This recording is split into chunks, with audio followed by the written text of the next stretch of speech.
Assalamualaikum warahmatullahi wabarakatuh. Akkam jirtan hordoftoota kabajamtoota Dambal Miidiyaa. Miidiyaan keenya yeroo dheeraadhaaf isinirraa badee jira.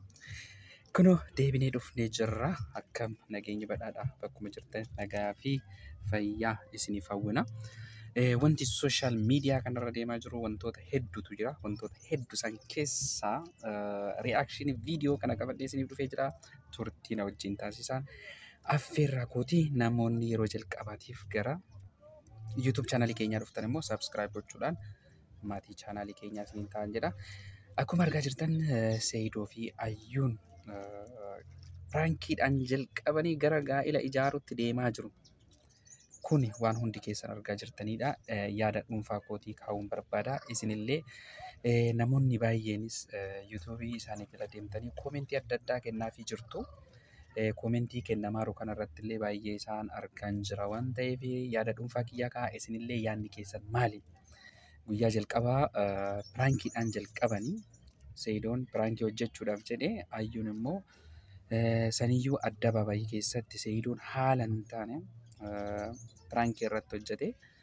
Isheen ammoo piraankii sanii baay'ee gadditee gara dhugaatti jijjiirtee Seeyidootti heerumuu qaba jettee Seeyidoon amma ishee fuudhuudhaaf deemaa jira jechuudha.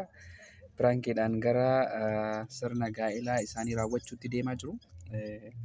Kanaaf yaadni keessan maali mee? Maal jettanii yaaddan? Ta'uu qaba moo ta'uu hin qabu? Dhugaadha. Akka yaada kootiitti hamileen Ayyuudha baay'ee tuqamee jira. Adaamaa keessatti addabaabayii akkuma argitan kanatti addabaabayii keessatti dhaabatee Seeyidoon piraankii irratti hojjete. Namoota hedduutu dhaabatee daawwataa jira yeroo sanitti jechuudha. Isiin ammoo hamileen kiyya na cabe jettee baay'ee aartee achi booda ammoo hamma qoricha dhuguutti kan geesse jechuudha Ayyuun. Balleessaa eenyutu qaba jennee murteessinamee kana irratti. Wabiinis akka piraankiin irratti hojjetuuf haala mijeessaa kan ture wabiidha. Isheen garuu lamaan isaaniittu baay'ee aartee aarii sanirraa kan ka'e qoricha dhugdee mana yaalaa seentee rabbi lubbuu ishee baraaree achillee baatee jirti jechuudha. Achi baatee amma fayyitee jirti.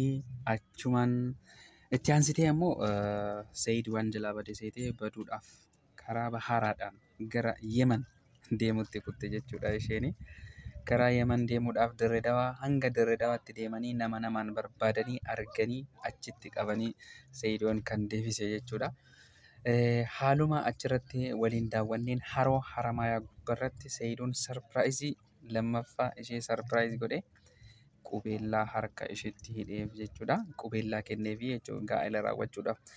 Yeroo ammaa kanatti ammoo gaa'ela raawwachuudhaaf qophiirra jiran Seeyidoon cidha qaba jechuudha. Mee piraankiidhaan jalqabamee hamma maal irratti dhaabbata jennee yaadna kana mee maal jettu mee yaada keessanis koomentii jalatti nu barreessaa.